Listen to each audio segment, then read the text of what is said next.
Yes, I would like to give you some examples of how we deal with cybersecurity at Asklepios. As I told you, we're a very, very large private hospital provider, healthcare provider. I will also tell you or give you an example of one of our emergency concepts, but I'd like to start with giving just a brief overview on cyber attacks on healthcare institutions in Germany, because they are definitely on the rise. We've had 132 reported cyber attacks in 2022 and 2023. They are actually very reliable numbers. Better. Okay. Because there is an obligation in Germany to report all major IT-related incidents to the BSI, which is our Federal Office for Information Security. So, and they are also the ones who set the main standards for what cybersecurity should be like in major institutions, including hospitals.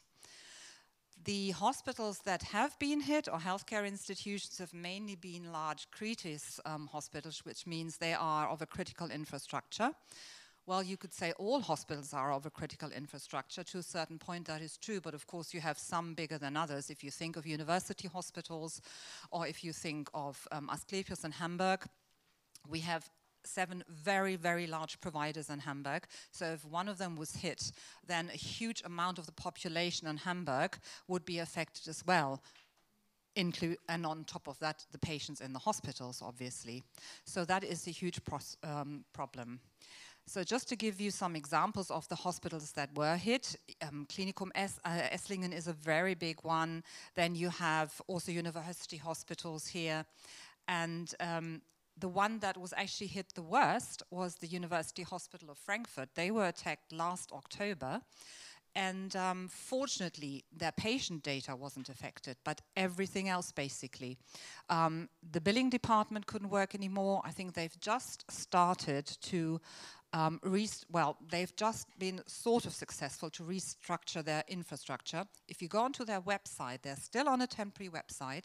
You can't reach them by email, only by telephone. So that means if you want to make an appointment in one of their departments, and it is the largest provider in that region with very specialist care, you can only contact them via one central email address and otherwise telephone numbers.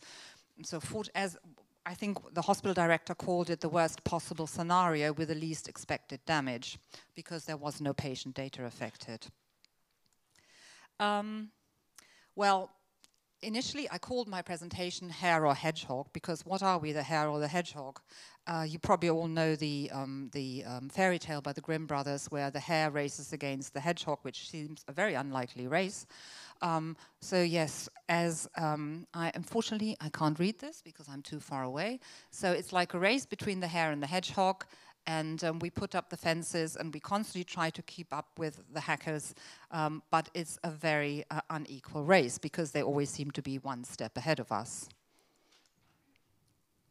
So what is cybersecurity like at Asklepios? It probably is not much different from your cybersecurity in your institutions.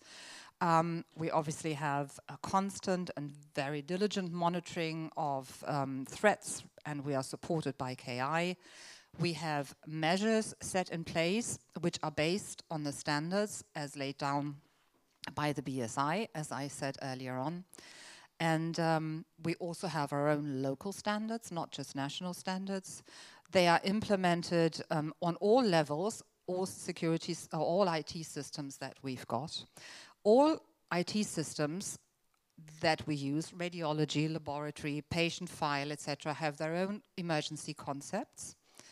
We also have a zero trust policy, so we regard everybody who wants to have access to our system as a potential threat. So they need to be authorized, authenticated, etc. So that's probably no different from what you do in your hospitals. I think one of the advantages as a private group that we have is we spend an overproportionate amount of money on cybersecurity.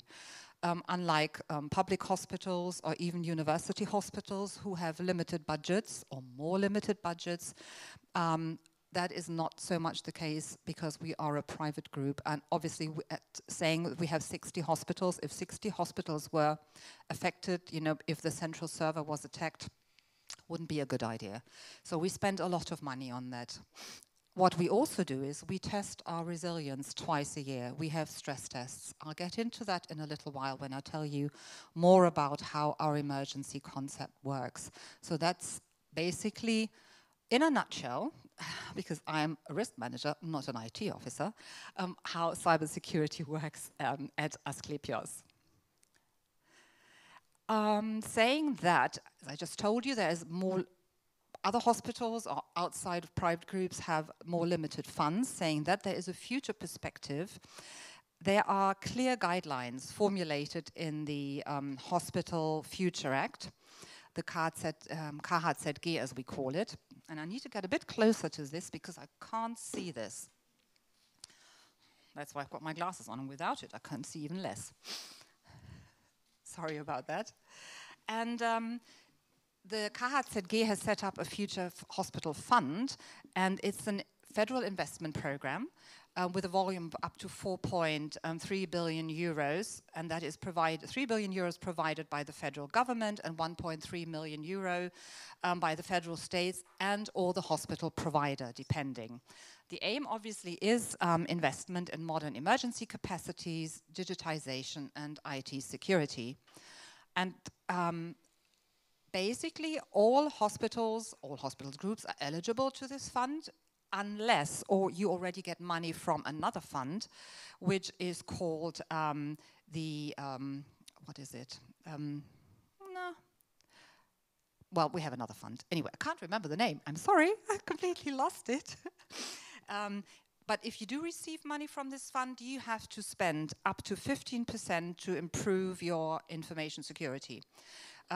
So it's high on the political agenda in Germany to improve cybersecurity because we've had so many major incidents on health institutions.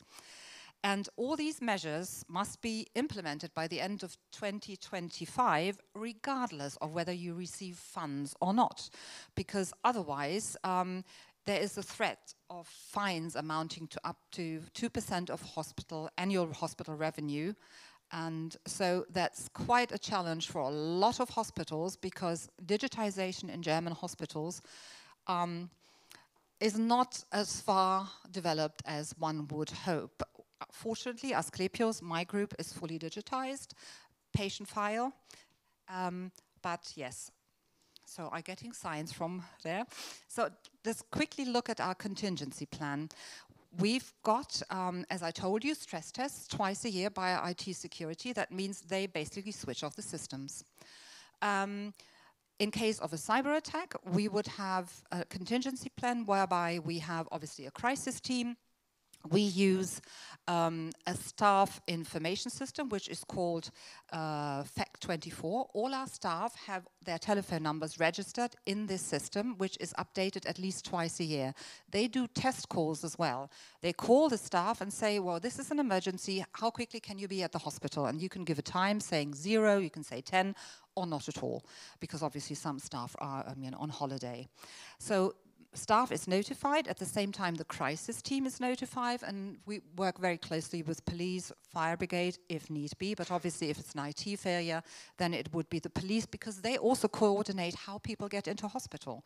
We need parking spaces. We need to make sure that roads are clear. So it's a huge impact on a lot of other infrastructures. And so once they come in, there's a defined point for all staff called in, and then the crisis team will direct what is going to happen further. The whole plan is actually based on the recommendations by and I have to read that, yeah, exactly.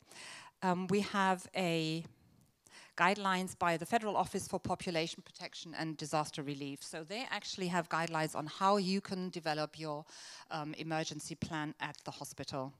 And when I talked about the contingency plan or the stress test for the IT, twice a year they shut everything off to test resilience, because then the hospitals actually has to start using their emergency systems. And they will restart the system, see is it flawless or is it not flawless, but they will also switch off power to see, do the generators work, and will electricity come on properly after we've switched off the generators again.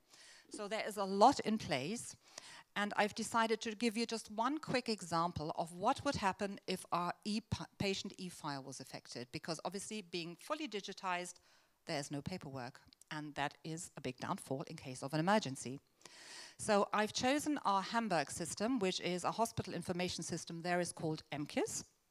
So if we had a system failure, there is a backup, and they are called print boxes. Print boxes, they store all current relevant data. And current, I mean, like, say, the last 24 hours, not like the last 14 days, because that wouldn't be possible. They're all fed from a central server, which is not attached to the KISS system, and it is updated in regular intervals from yet another server. And as you can see here, it is locked, and it can only be unlocked by means of a USB stick, a coded USB stick. And this coded USB stick is kept in the narcotics safe, and it's coded only for that particular ward, so that only the patient data of that particular ward can be printed. And they are connected to speed printers, because obviously you need to be fast. If it takes you 3 hours to print, that's a big problem. They're also connected to the power generators in case of power failure. So once the system is unlocked, we have 3 options. That means K means no access to electronic patient file. M is no access to a medical tool, because we use Meona as a medical tool in Hamburg. Or we have a test version, so that is for stress tests. And you unlock it, and I'm not sure whether you can see it at the bottom here, but yes, you see it says print MB3. So M means they have no access to the medication tool, and B3 is actually the ward. And it can print up to 500 pages, and the forms are available and we also have forms available for handwritten documentation, because remember, if something like that happened, we would have to call in staff, because with the staff that's on duty, you couldn't possibly do all the handwritten work, all the, update all the forms, etc. And we have forms for every single IT system. And once the systems are up and running again, you would obviously have to enter it all back into the electronic patient file. That's major work. But at least this way we can make sure that we have all the data available that we need. I spoke to one of my colleagues in one of our hospitals, because concepts are only as good as the people that use them. It's just like the problem in front of the computer is usually the problem and not the computer or the system. And yes, I'll be there in a second. And she just gave me some real-life examples, and they're all banal, but you would think, how on earth can this happen? So they had no regular tests done. They had a delay in delivery of new boxes because a contract hadn't been signed, believe it or not. They had no paper in the bloody printer. Excuse my French. And